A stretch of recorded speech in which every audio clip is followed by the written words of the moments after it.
Ginamot ng oro para lumanan natin. Tayo po ay tumayo. Ako ay pinakapagan, pinakinggan ng may kapal.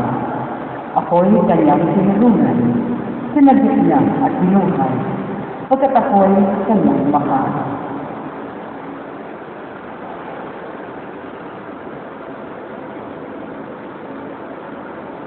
Nakalala ba ang alaka ng Espiritu Santo? Amen. May diwa ang Panginoon. At tumayo. Tayo nakawag sa Diyos kung maging nakarapat-dapat tayong sumanat sa banalapat ng Diyos. Sinugong tagapagpagaling sa mga nagsisi, Panginoon, kaawaan mo kami. Panginoon, kaawaan. Sumaping tagapaganyayang mga makasalanan ng nagsisi, Kristo, kaawaan mo kami.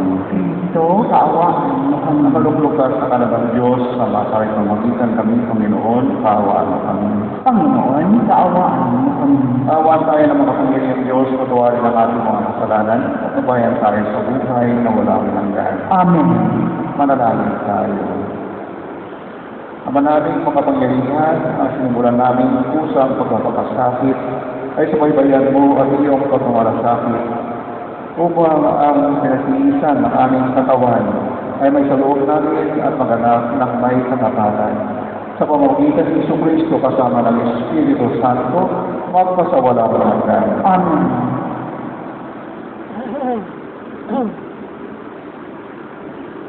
Pagbasa mula sa aklat ni Propeta Isaías. Ito ang sinasabi ng Panginoon. Ikaw ay sumigaw ng ubos lakas.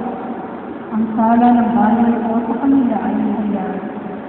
Sinasamba ako, sunway hinahanap, sinusundan-sundan. Parang natutuwang ang kalooban ko ay kanilang malaman. Ibig palabasin na ang gawain nila ay matulog. At di lumilipit sa mga pinutulong ng aking pinagay. Wari natutuwang sa aking sumamba, at ang hinihingi hapon na matulog. Ang tanong ng mga tao, bakit ang pag-aalala natin hindi pansin ng Panginoon? Nagugutom lang tayo ngunit walang kabuluhan. Ang sagot ng Panginoon, pansariling sa pakanan-sarin ang pamunahing layunin sa pag-aalala. Habang ang nag-aalala ay patuloy na inaaki ang antida, ang pag-aalala ninyo'y humahantong lamang sa lisan, hanggang kayo-kayo ay nag-aaway-away.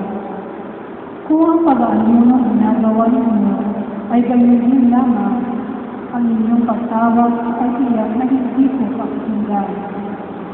Sa inyong pag-aalala, pinahihirapan ninyo ang inyong sarili. Lumuloy po kayo parang gamon, sinisipan ng hangin. Nagdaranas kayo ng sako at nahihiglas sa ako. Pag-aano na magailan. Akala ba ninyo ay nakikilala ko yan? Ito ang gusto kong gawin ninyo. Sigilan na ninyo ang pang-aalisin. Sa halip ay pairalin ang katarungan. Ang mga api palayarin ninyo at tulungan. Ang mga nagugutom ay inyong pakanin. Patuloyin sa inyong tahanan ang walang tirahan. Yaong mga tao na halos subad ay inyong maramdan. Ang inyong pagtulong sa mga kasama ay huwag sasalitan. At kung magkagayon, matutulat kayo sa bukang luwayway. Hindi magala o gagaling ang inyong sugat sa katawan. Ako ay lagi sa inyo. Iligtas kayo at ingatan kahit sa lugar. Sa araw na iyon, hilingin ng Panginoon ang dalangin ninyo. Pag kayo ay tumawag, ako ay tutugon agad. Ang salita. Salamat sa Diyos. Diyos ko, iyong tinatanggap, pakumbaba at pusong tapat. Diyos ko, iyong tinatanggap, pakumbaba at pusong tapat.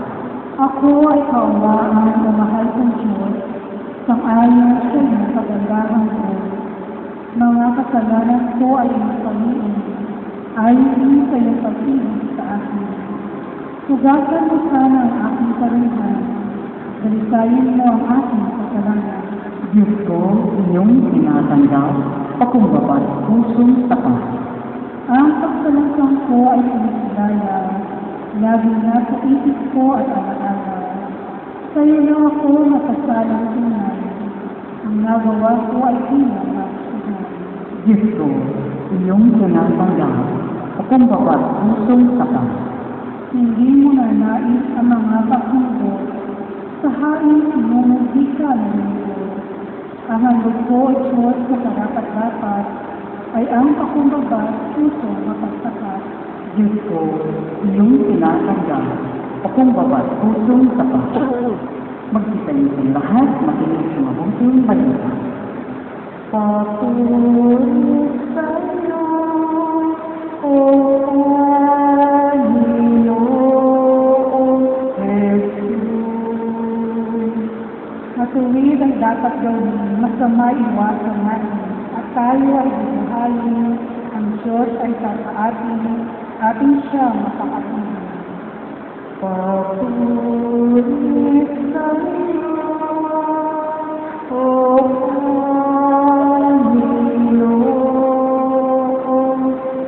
Jesus. Sumainyo ang Panginoon. At sumayin Ang mabuting balita ng Panginoon ayon kay San Mateo. papuri sa iyo, Panginoon. Noong panahon iyon, lumapit kay Jesus ang mga alagad ni Juan Bautista at ang Lita. Malimit kaming mag-ayuno, gayon din ang mga Pariseo. Bakit hindi nag-ayuno ang inyong mga alagad? Sumagot siya, maaari bang magkalamhati ang mga panauhin sa kasalan habang kasama nila ang lalaking ikinasal? Kapag wala na siya, saka pa lamang sila mag-aayuno. Ang mabuting balita ng Panginoon. Pinupuri ka namin, Panginoong Jesus. Ang salita ng Diyos sa atin sa araw na ito ay lalo pang napaka-unawa at napapalalim ng ating pananampalataya na may kaugnayan sa pag-aayuno. Ang sabi ng Panginoon sa first reading malinaw sa ating lahat na ang inais ng Diyos na pag-aayuno ay matuto tayo at marunong magmahal sa kapwa, maging makatarungan, maging tapat at totoo sa ating pakikitungo sa kapwa natin, lalo na sa mga nangailangan. Sa totoo lang, sa mundong ito, maraming taong nalulungkot, nahihirapan, dahil humihiral ang katarungan ng pamamahala, ng pag-aaruga, at nagpag-iintindi sa mailaman ng mga mahihirap at mga taong inaapi.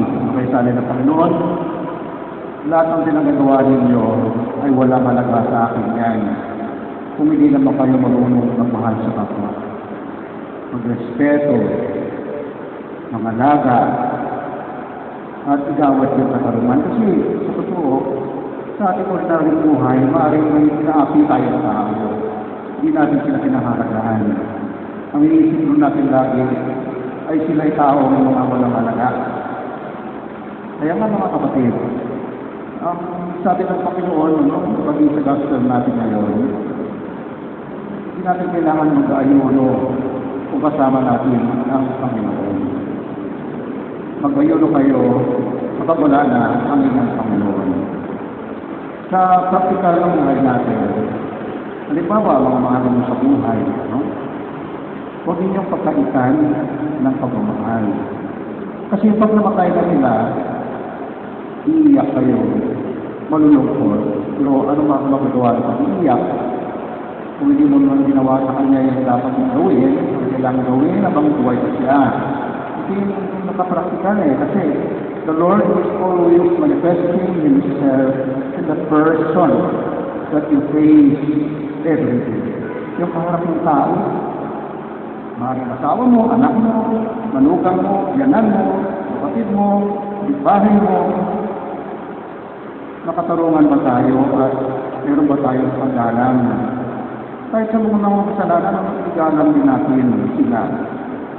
Hindi sila naging kaganyan kasi dahil sa kanilang kagustuhan. Maraming dahilan kung bakit ang tao ay nakakasala o mayroong kapansanan, hindi dahil natural na sila ganyan. Tayo rin naman mga kapatid, no? Sa atin natin hinahangan may respetuhin tayo ng kapwa natin. Eh kapag hindi ka na respeto, ano ang tugon natin dito? Si Kristo malinaw, nahihingi siya mamagangki, nahihingi siya ng husga sa mga tao o patay sa kanya. Sabi, kanyang dalangin, Ama, patawarin mo sila. Hindi nila alam ang ginagawa nila. Ibig sabihin, hindi silang principal at espiritu ng Panginoon. Kaya mga kapatid, maging practical tayo. Kaya kung makakapon sila, ano naman magagawa ng Panginoon kung hindi ka marunong talagang magmahal sa kapwa? Kasi wala din yun, ano? Kasi yung higit na mahalaga sa Panginoon ay yung magmahal. Hindi para magsakripisyo, para sa sarili lang. Kung nagsisakripisyo tayo, para sa iba din. Hindi lang sa ating sarili. Kaya yung magpapakabanal na sinasabi, to be righteous for your own sake, ay makasarili mo rin. Hindi mo iniintindi yung ibang tao. Sa mga kapatid, patutuloy ng Panginoon, no?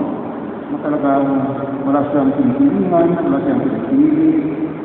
Lahat gusto niya ay makadama na kanyang pagmamahal. Makilala ang Diyos, sabi nga, para maligtas din sila. Hindi lang tayo. Pupunta ka sa langit, iwanan mo yung asawa mo sa lupa. Kaya pupuntahin mo sa impyerno, ito sa langit. Hindi pwede. Tayo ay kalugtong. Sabi nga, kalugtong ng Panginoon. No?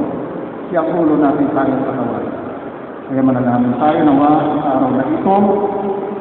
Magayon o magayon hindi. Ang importante ay tayo ay nasa piling ng Panginoon, nasa kanyang panig para magpakita, magmamahal niya. Sabi nga sa verse 18, diba? Gumawa ka ng mabuti sa kapwa mo. Hindi mo kailangan ito bumayagam yun eh. You naturally manifest the light. Naging ilaw ka para sa kanila na may Diyos na nagmamahal at may Diyos na nagligtas para din sa kanila. Hindi lang sa ating sarili. Kaya malalangin tayo mga kapatid. Sa pagkakita ng pagkayono, binibigyan natin ng Diyos ng buhay sa ating buhay. Pilingin natin sa Panginoon na palakasin tayo sa ating pagkakasakit upang matatahak natin mayroon ang ating mga isip at puso sa Kanya. Manalangin tayo, Panginoon, tingin mo ang aming panalangin. Panginoon, tingin mo ang aming panalangin.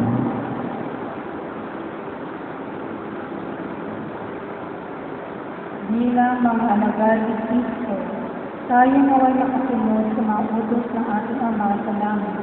Manalangin tayo sa Panginoon. Panginoon, tingin mo ang aming panalangin.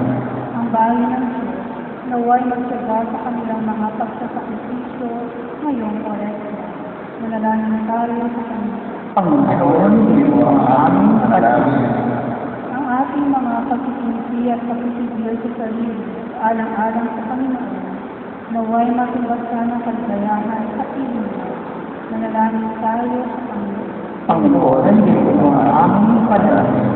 Ang mga may sakit, nasa bingit ng kamatayan at naging sa buhay, naway matubos ang biyaya nito.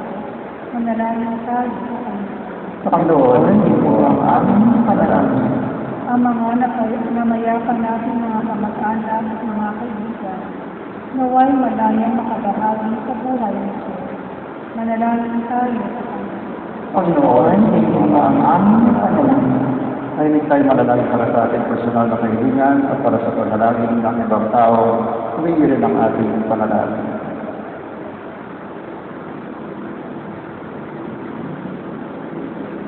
Ama namin na salamin na pagulong sa amin ang nakaso kamay mailaan namin ang makasarili na mamuhay ayon sa Espiritong nananahan sa amin na siyang lulutin sa aming mga kahinaan upang lubos kami makabahagi sa muling pagkabuhay ng aming Panginoon sa Kristo.